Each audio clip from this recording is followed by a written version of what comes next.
हम भी बुलडोजर खरीदेंगे और जो राम के काज पे और सनातनीय महात्माओं पर, संतों पर और भारतीय सनातनीय हिंदुओं पर पत्थर चलाएगा, हम बुलडोजर उसके घर पर चलाएंगे। 4.5 कदम नहीं चले और हमको पूछ रहे क्या किए। और ऐसे मोदी जी को अगर और शक्ति मिलेगी देश में तो समझो फिर इस देश में सनातन धर्म और आरएसएस की हुकूमत आएगी। अभी इंडी अलायंस 2 दिन से मैं देख रहा हूं, 2 दिन से सत्ता आपको चाहिए, मगर किस कीमत पर सत्ता चाहिए।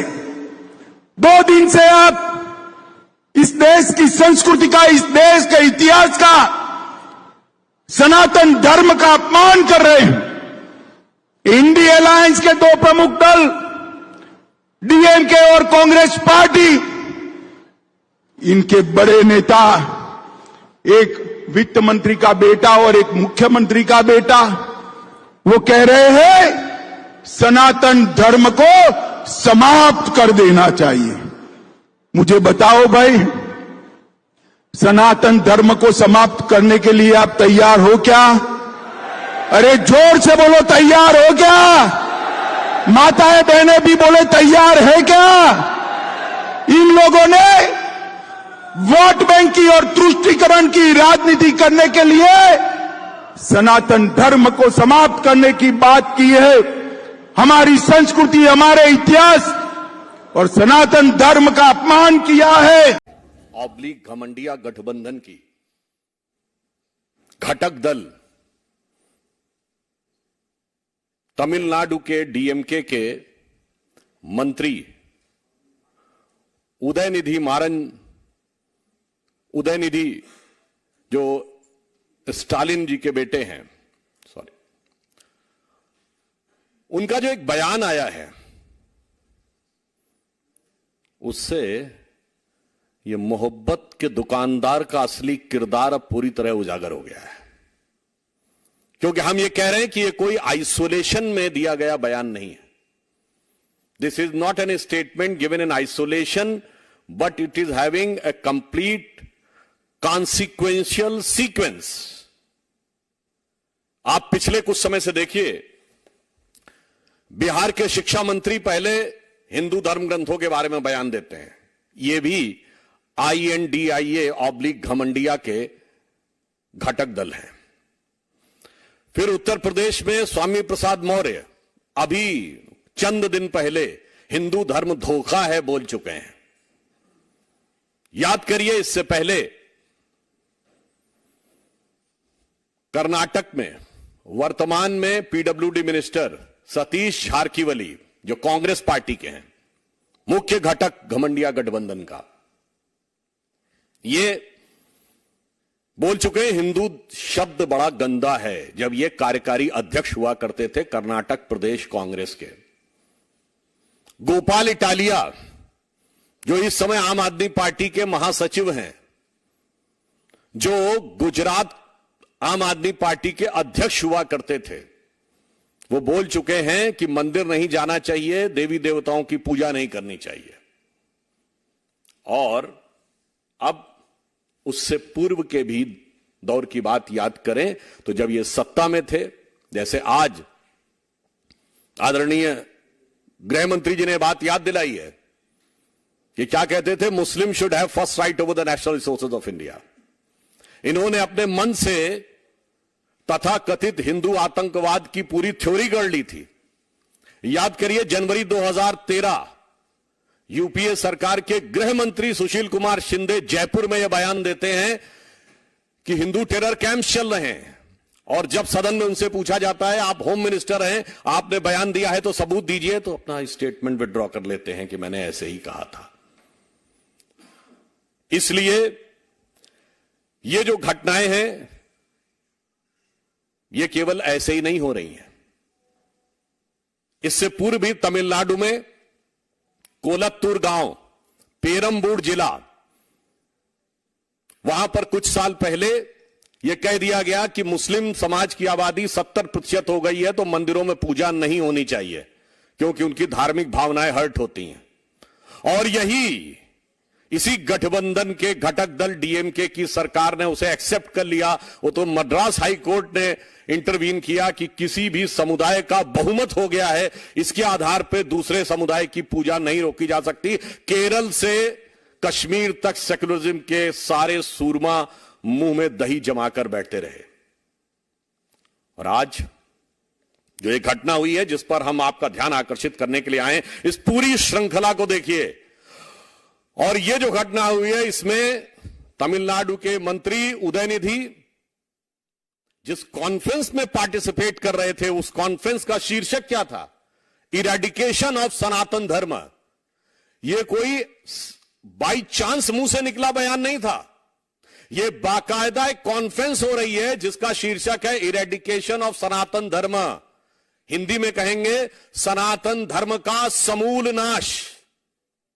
इरेडिकेशन की हिंदी हुई सनातन धर्म का समूल नाश।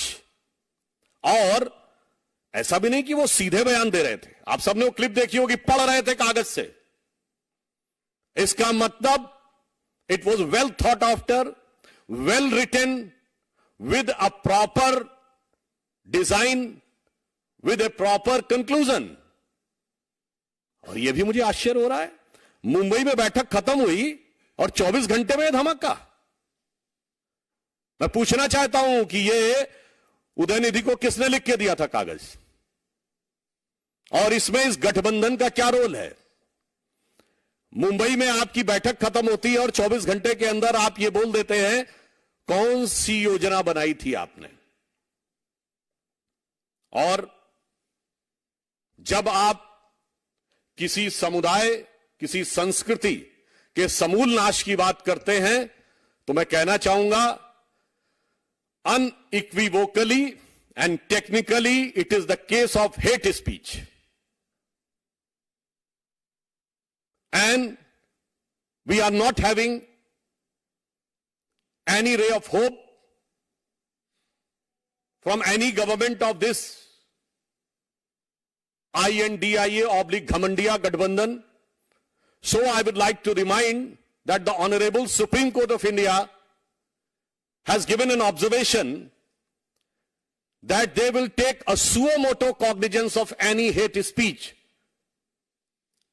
So I hope that the Honorable Supreme Court will be keeping an eye and will be having the strict vigil and will take appropriate step on this utterly unequivocal, damaging, violence-provoking hate speech, because it is not only insult, it is saying eradication। अब पानी sir के ऊपर जा चुका है और ये मैं स्टेटमेंट दे चुका हूं और आपको एक बार फिर से सुनिश्चित करना चाहता हूं कि बहुत जल्द स्वामी प्रसाद मौर्य का मुंह काला होगा। इन जैसों के साथ ये बर्ताव होते रहना चाहिए लोकतांत्रिक प्रणाली में। अगर इन्हें हमारी धार्मिक आस्था को चोट पहुंचाने का अधिकार है जो कि कानून और संविधान नहीं देता, तो हमें भी अपनी धार्मिक आस्था की रक्षा के लिए, अपने आस्था के सम्मान के लिए इन जैसों का मुंह काला करने का अधिकार।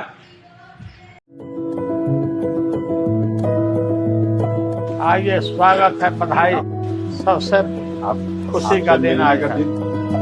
लालू जी मतलब चैंपियन है इस चीज के, तो मैंने देखा, मैं भी सीख लेता हूँ थोड़ा।